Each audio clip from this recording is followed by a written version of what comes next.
मैं आपको बताना चाहूँगा दोस्तों, जिस तरह की भाषण सुशीला कार्की ने दी है, आपको कुछ बातें याद दिलाना चाहूँगा। नेपाल के अंदर में लोग भ्रष्टाचार से परेशान थे, नेपाल के अंदर लोग करप्शन से परेशान थे, नेपाल के अंदर लोग गरीबी से जूझ रहे थे, नेपाल के अंदर लोग अपने घर, अपने परिवार, अपने फ्यूचर को लेकर चिंतित थे। इस वक्त लोगों को समझ नहीं आ रहा था कि वो करे तो करे क्या, वो बोले तो बोले क्या। मगर इसी संधि में, इसी वक्त में नेताओं के बच्चों को देखा जाए तो वो गुची की बैग लेकर, बड़ी बड़ी कीमती ब्रांडेड सामान लेकर, और वो फ़ोटो खींचते थे, सेल्फीज़ अपलोड करते थे, लोगों से देखा नहीं गया। वहाँ एक संगठन तैयार हुआ, वो भी दिन दहाड़े।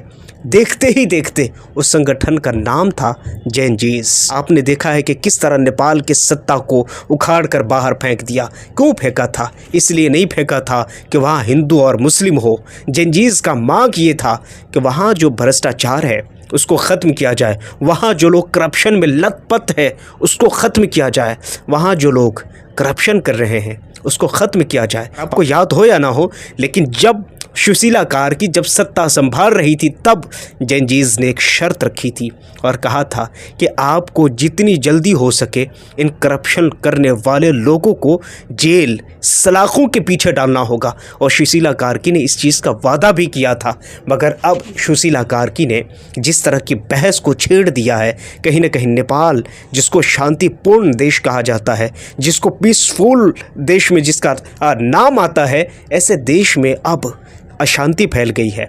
चारों तरफ लोग एक दूसरे के दुश्मन बने फिरते हैं। सोशल मीडिया की तो बात ही नहीं करते। सोशल मीडिया पर तो ऐसे लगता है कि अगर सामने हो तो उस इंसान का, जी हाँ, उस इंसान का ये दो टुकड़ा कर दिया जाए।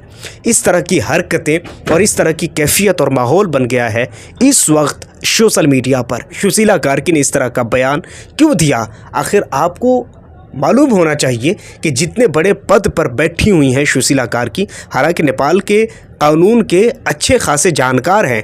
ऐसा नहीं है कि वो जानकार नहीं है, वो नेपाल के कानून को नहीं जानती, वो जानती है नेपाल के कानून को, वो जानती है नेपाल की व्यवस्था को। मगर इन तमाम चीज़ों के बाद भी नेपाल के अंदर इस तरह की बयानबाजी जो कि सुशीला कार्की ने दी है, लोगों को दो धड़ों में बांट दिया है। आखिर इस वक्त एक सवाल है, और वो छोटा सा सवाल है, क्या सुशीला कार्की ये बताएंगी कि वो लोग जो करप्शन के ख़िलाफ़ उतरे थे, जिन्होंने अपनी जान दी थी और जान दे करके उस सरकार को फेंका जिसके ऊपर ये इल्ज़ाम था करप्शन करते हैं, क्या उस जेनजीज और उस मरने वाले लोगों के आत्मा को क्या इस तरह शांति पहुंचाने का काम कर रहे हैं सुशीला कार्की?